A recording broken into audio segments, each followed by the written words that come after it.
Another day, another dish na naman ang gagawin natin. This time, magluluto tayo ng homemade tocino. Mahirap kasi makahanap dito sa Australia ng tocino, kaya gumawa na lang ako last time. Next time, papakita ko sa inyo paano gumawa. Madali lang, tinuro lang din sa akin. Tatakpan lang natin yan for about 10 minutes, then ikot-ikutin lang natin yung karne.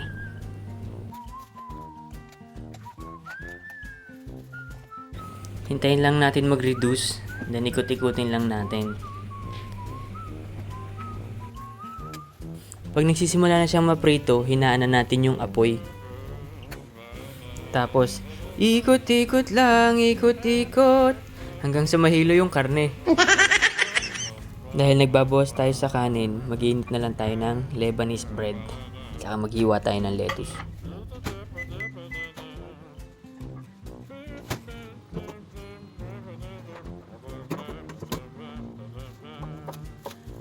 Yung baon naman ni Mrs. ginawa ko lang pouch style sa ako ni Roll.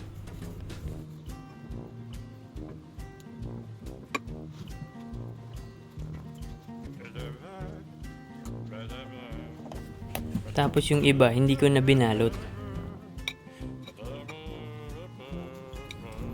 Okay, banat.